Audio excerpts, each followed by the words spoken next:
Somos una iglesia local, somos una iglesia internacional, somos una iglesia hispana, somos una iglesia gloriosa. Y quería compartir unos minutos con ustedes. Este es el momento en que recibimos nuestras ofrendas y quería hacerlo, ya que sentí que el Señor me ministró esto. Hoy el pastor Kevin y yo hemos estado hablando sobre los diezmos y las ofrendas y cómo Dios nos ha hecho progresar a lo largo de los años en nuestra generosidad. Cuando Dios le habló al pastor Kevin y a mí hace años sobre el diezmo, ni siquiera estábamos casados.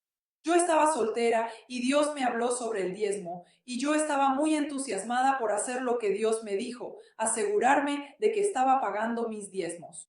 De hecho, me senté con ese pastor y le dije, quiero asegurarme de que estoy dando lo que se supone que debo dar. Y luego realmente no es solo hablar, sino que son ofrendas al Señor. Y uno quiere tener una actitud de corazón, ser el primero, querer ser parte de lo que Dios realmente está haciendo, no solo en tu ministerio, sino en otros ministerios también. Así que hoy en 1 Corintios solo voy a hablar por un par de minutos sobre las colectas que hacían en la iglesia de Corinto. Y nuevamente, a medida que el pastor Kevin y yo hemos crecido y madurado en nuestra forma de dar, quiero decir, dejamos atrás el diezmo hace mucho tiempo. No solo damos los diezmos de todo, sino que le damos todo aquello de lo que queremos que Él forme parte. Así que para ti como dador, porque Dios es un dador, y si eres como Dios, vas a ser un dador, ¿verdad? Así que quieres sobresalir en el don de dar. Quieres continuar, seguir creciendo en tu generosidad hacia el Señor y hacia sus propósitos. Y así, al final de 1 Corintios capítulo 15, dice, pero gracias, el versículo 57 dice, pero gracias sean dadas a Dios, que nos da la victoria por medio de nuestro Señor Jesucristo. Por tanto, mis amados hermanos, sed firmes. Sed inconmovibles, siempre abundando en la obra del Señor, sabiendo que vuestro trabajo en el Señor no es en vano. ¿No es eso poderoso? Que no importa lo que estés haciendo para el Señor, está generando un cambio. Permíteme leerlo de nuevo. Por tanto, mis hermanos, sed firmes, sed inconmovibles.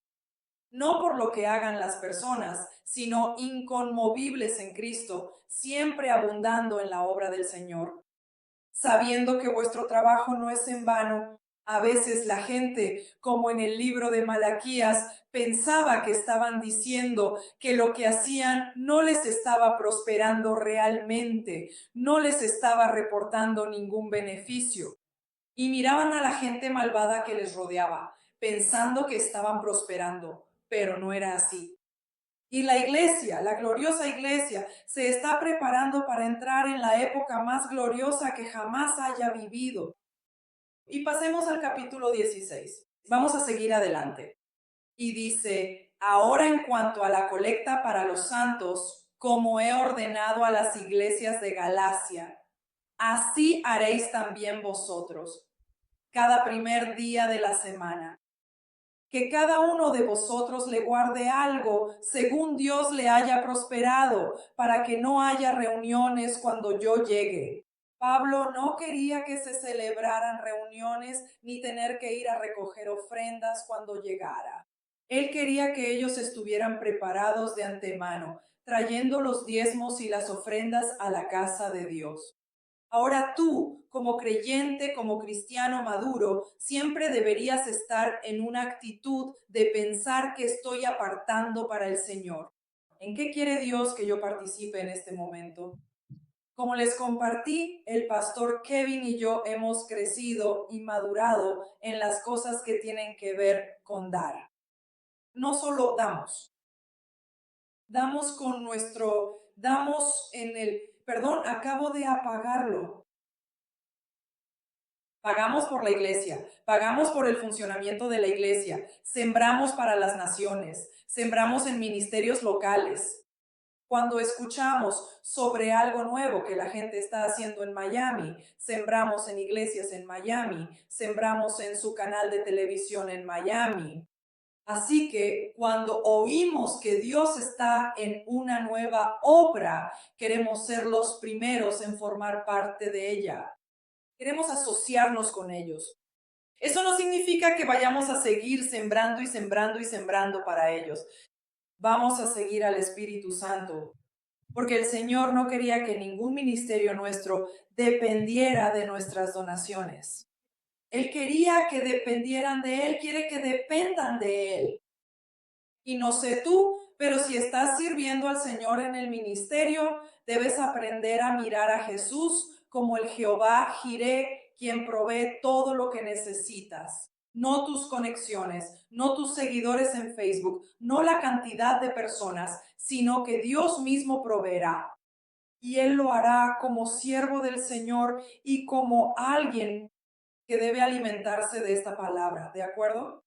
La Biblia dice que no se le debe poner bozal al buey mientras trilla el grano.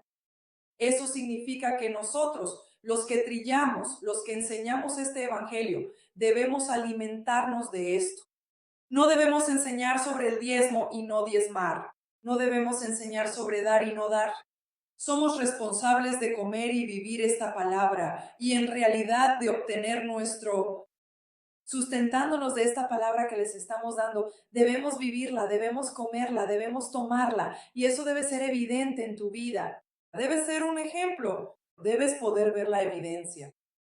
El pastor Kevin comparte una historia sobre un hombre que iba a la iglesia durante muchos años y el pastor Kevin era su contador en ese momento.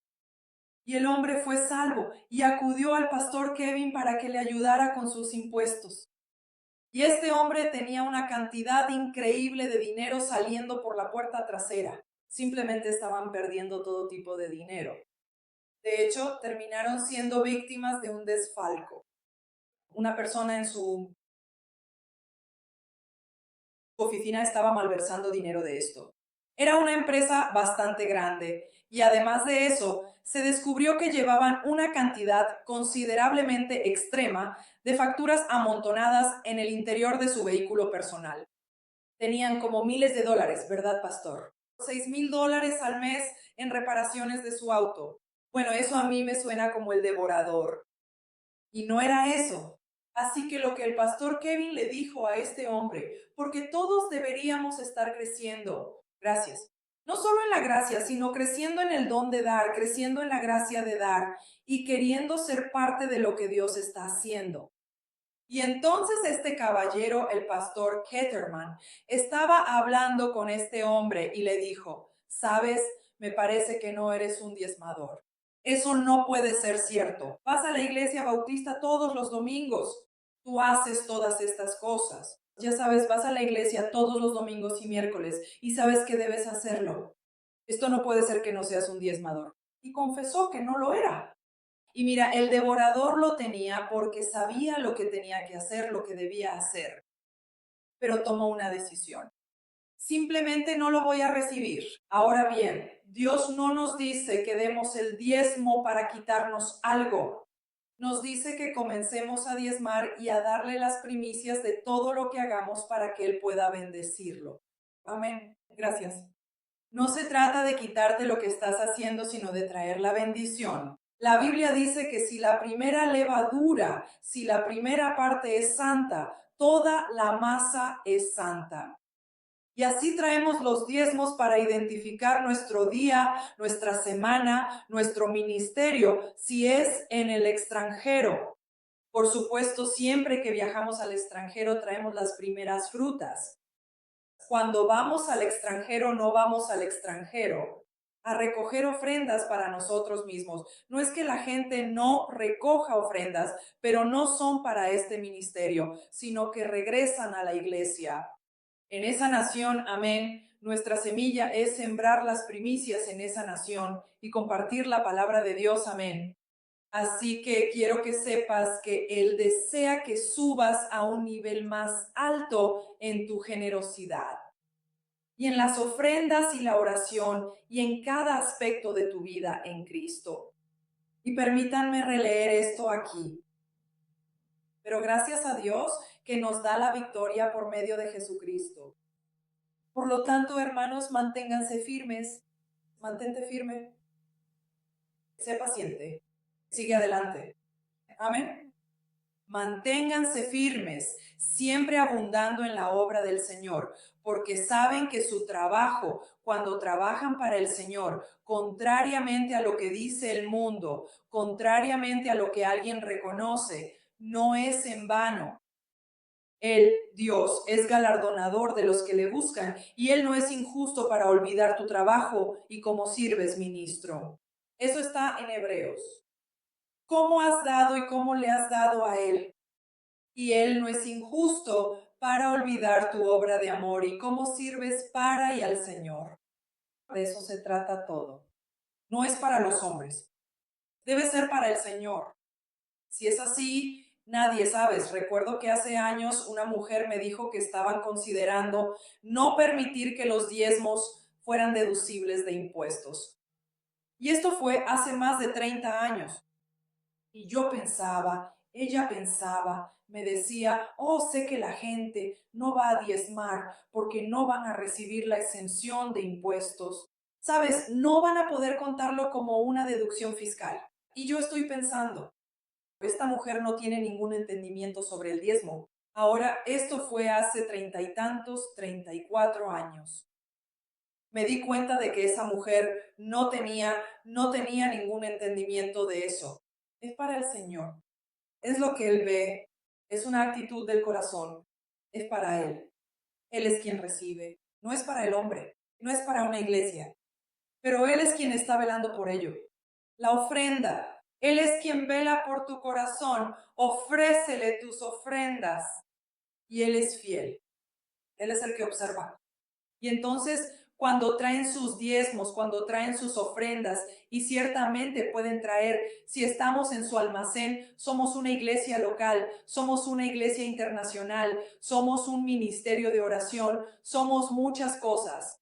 Amén. Tenemos iglesias y tenemos lugares en otras ciudades. Amén, que ministramos. Pero si recibes del almacén, debes sembrar en ese almacén. Amén.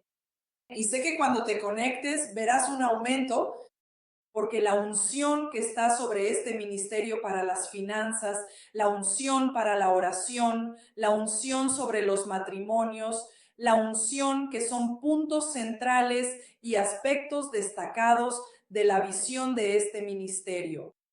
Vienen desde arriba, fluyen hacia abajo y fluyen hacia ustedes que son partícipes de este ministerio y socios. Amén. Así es realmente cómo funciona, ¿de acuerdo?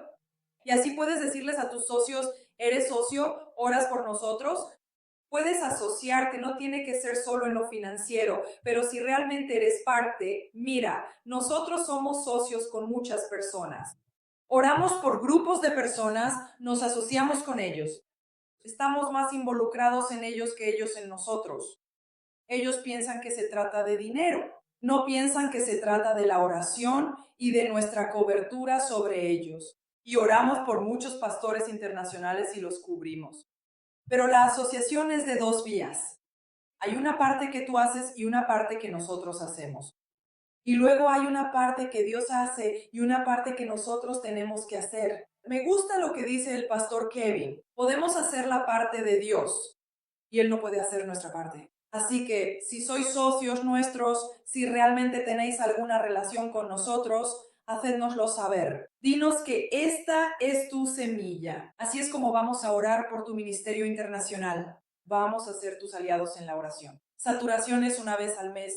Vamos a formar parte del Día de los Caídos, de la oración que ustedes tengan, de su evento de oración. Vamos a formar parte de ello. De alguna manera tienes una semilla.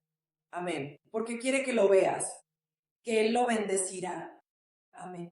Él quiere que veas la bendición que está sobre ti. Amén.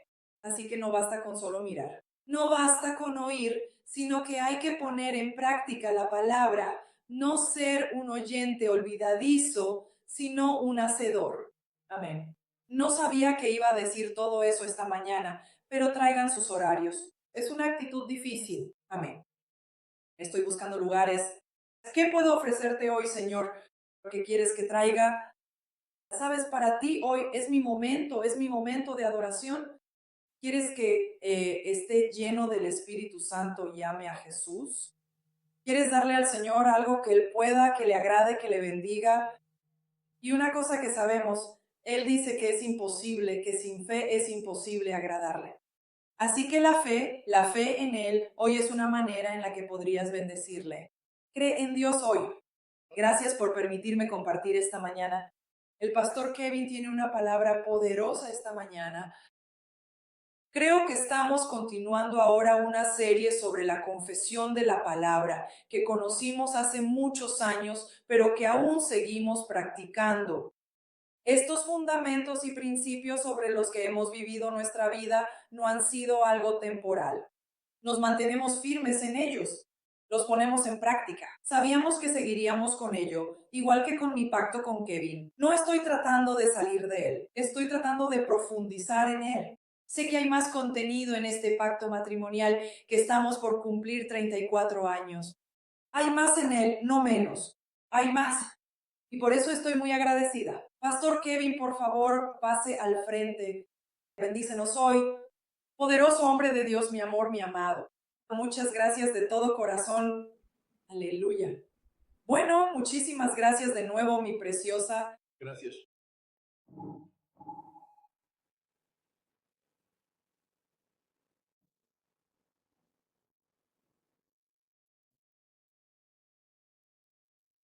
Sí, lo estaba. ¿Estaba encendido o apagado? Estaba Encendido. Ahora ambos están encendidos. Está bien. Gloria al Señor. Ahora uno está apagado. Está bien. Gloria al Señor. Bueno, saben, solo quiero dar seguimiento a lo que el pastor Gil dijo. allá. Y como saben, el concepto del diezmo se introduce en el capítulo 14 del Génesis. Ahora bien, el Génesis es el libro de los comienzos. Y cada principio bíblico significativo se revela en algún lugar del Génesis, porque una vez más era un libro de comienzos. Y el concepto del diezmo, el primer uso de la palabra, se encuentra en el capítulo 14 del Génesis. Pero no es la primera vez que se presenta el diezmo. La primera presentación del diezmo fue en el jardín del Edén. Y lo que sucedió fue que Dios habló con Adán y él conoció a Machá. Y Adán y Machá debían cuidar el jardín. Y lo que Dios le dijo a Adán fue: puedes comer de cualquier árbol que esté en el jardín, de cualquier fruto del jardín, de cualquier cosa en el jardín. Puedes participar de eso, excepto de un árbol, el fruto que he reservado para mí. El fruto que he reservado para mí. Y de ese árbol no debes comer del fruto, porque lo he reservado para mí. Ahora bien, esa es la primera imagen del diezmo. En otras palabras, él debía trabajar en cada árbol del jardín, pero había un árbol que Dios había reservado para sí mismo, que Dios había apartado para sí. Quizás ese árbol no era tan diferente de los demás árboles, ¿sabes? Quizás lo era o no era deseable o fuera cual fuera el caso, ¿sabes? Pero la idea era que Dios dijo: esto es mío, esto está reservado para mí y no debes participar de ello. Esta es la imagen del diezmo, pues así es como debe funcionar. Debemos dedicar esfuerzo a cada elemento de nuestra vida, a nuestro trabajo, a nuestras familias y a todo lo que hacemos.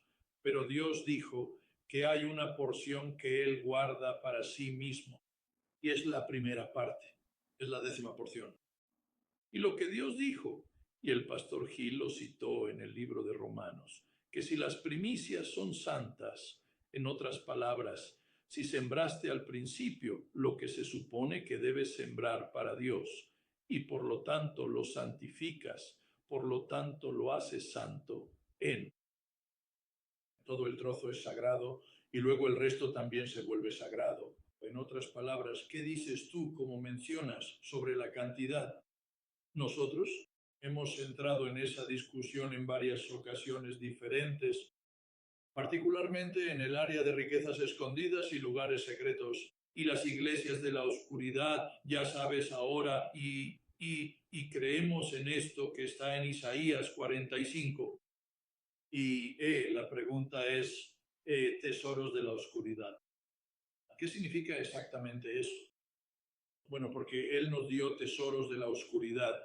Ahora, hay algunas personas que interpretan esto de otra manera. Los tesoros de la oscuridad son cosas que no deberíamos tocar, ya sabes, como dinero proveniente de actividades criminales y cosas así que no deberías tocar. Y créeme, hay cosas que los hombres y mujeres de Dios no deberían tocar y ofrendas que no deberían aceptar. Y muchas fuentes de donde provienen son lugares de los que no deberían aceptar esas cosas. Tesoros de dominio significa los tesoros de los no salvos. En otras palabras, Dios tiene tesoros reservados para nosotros. Hay riquezas ocultas en lugares secretos y muchas de ellas no pertenecen a cristianos, pertenecen a personas que no son cristianas, pertenecen a personas que no han nacido de nuevo. Eso es algo clave porque Dios no tiene problema en transferir los bienes de quienes no han nacido de nuevo a los justos. Quiero decir, la Biblia en sí misma no es un libro de historia. La Biblia en sí misma traza la línea de la justicia a través de la tierra. Esa es básicamente la función de la Biblia. Es para que Dios le presente a su pueblo la línea de la justicia a través de la tierra. Y porque a Dios le importan los justos. Ahora, la verdad es que a Él le importan todos. Y la palabra dice que Él desea que todos los hombres sean salvos, pero el hecho es que no todos los hombres van a ser salvos. Y también sigue siendo un hecho verdadero que a veces las personas no son salvas por un tiempo y luego se salvan, ¿sabes? Así que al final del día, durante los periodos de falta de salvación, durante los periodos en que las personas no aceptan a Jesucristo como Señor y Salvador, tienen tesoros. Esos son tesoros de oscuridad. Ahora bien, no hay nada de malo en aceptar tesoros de oscuridad. No hay nada de malo en recibir tesoros de oscuridad. Dios mismo nos da tesoros de oscuridad porque Él dijo, he guardado tesoros de oscuridad para ti. En otras palabras, para los no salvos, para los no redimidos, para los injustos. Eso se distingue, por ejemplo, de un narcotraficante haciendo una ofrenda a la iglesia. Y que no te quepa duda, eso sucede. Definitivamente sucede. Y lucro deshonesto, así es como la Biblia llama al lucro deshonesto. Y el lucro deshonesto es aquel que se obtuvo de manera criminal o de alguna forma que realmente es inmunda, a diferencia de simplemente tener su origen en la oscuridad. Así que no hay nada de malo en recibir fondos de personas no salvas, pero provenientes de actividades criminales, empresas delictivas y cosas por el estilo, o de personas que son criminales personalmente, personas que no se han arrepentido ni han decidido cambiar su vida. Los hombres y mujeres de Dios nunca deberían tocar ese dinero. Y porque lleva un espíritu, el dinero lleva un espíritu. Y la verdad es que los tesoros de la oscuridad son una prueba y nosotros somos un deseo. El deseo de todo cristiano debería ser ver a aquellos que están en tinieblas que vengan a la luz. Quiero decir, eso es de lo que se trata esto. Segunda de Pedro, donde dice que Él nos llamó de las tinieblas a su luz admirable. Bueno, no deberíamos estar en desacuerdo con eso. Deberíamos estar de acuerdo con que el pueblo de Dios sea llamado de las tinieblas a su gloriosa luz. Ese es el deseo de Dios, que todos seamos llamados a su gloriosa luz. Pero la realidad es que eso no va a suceder. En algunos casos, ya sabes, y Dios no tiene ningún problema con que esos tesoros estén escondidos, perteneciendo a su pueblo, perteneciendo a sus justos. Después de todo, en toda esta Biblia hay una imagen de las bendiciones de Dios sobre los justos en todas partes. ¿Sabes? La historia, desde el principio de los tiempos hasta el fin de los tiempos, hay una imagen de la justicia de Dios siendo bendecida por Dios, protegida por Dios, cuidada por Dios. Y esas cosas son nuestro derecho y nuestro privilegio y deberíamos declararlas y deberíamos recibirlas. El diezmo representa una porción de aquello que Dios te ha dado, que es de vuelta a Dios diciendo, gracias Dios. Ahora quiero mostrarte, déjame mostrarte cuál es la progresión de Dios. Como el pastor Gil señaló tan claramente, no se trata solo de diezmar. Quiero decir, no es solo una obligación diezmar, también hay una obligación de sembrar. Hay una obligación de poner semilla. Y permíteme mostrarte la progresión de eso en Génesis. En Génesis capítulo 15, ahora recuerden que Génesis capítulo 14. La palabra diezmo se introduce por primera vez y dice que, y lo leeremos aquí, versículo 18, Génesis capítulo 14, versículo 18, y Melquisedec, rey de Salem, sacó pan en su mente y él era el sacerdote del Dios Altísimo. Ahora esto es lo que llamamos una cristofanía. En otras palabras, es una aparición de Cristo antes de que Cristo viniera a la tierra. Es una aparición de Cristo preencarnado en la tierra. Y hay otros ejemplos de eso, además de Melquisedec, pero Melquisedec es el principal. Y en el libro de Hebreos se relatan los detalles acerca de Melquisedec. Así es como sabemos que era Cristo. Pero en este caso, así que es Cristo. Puedes buscarlo en Hebreos si quieres. Pero Melquisedec, rey de Salem, sacó pan y vino, y él era el sacerdote de Moshe Haada, y lo bendijo. Y fíjate, dice que él era el sacerdote. Él era el sacerdote del Dios Altísimo. No había varios sacerdotes. Él era el sacerdote del Dios Altísimo porque era Jesucristo. Y lo bendijo. Dijo, bendito sea Abraham del Dios Altísimo, poseedor de los cielos y la tierra. Y bendito sea el Dios Altísimo que entregó a tus enemigos en tu mano. Y Abraham le dio los diezmos de todo. Así que, en otras palabras, Abraham en realidad diezmó a Jesús, quien era Dios mismo en este caso particular. Ahora, bajemos al 15. Luego la palabra del Señor vino a Abraham en visión.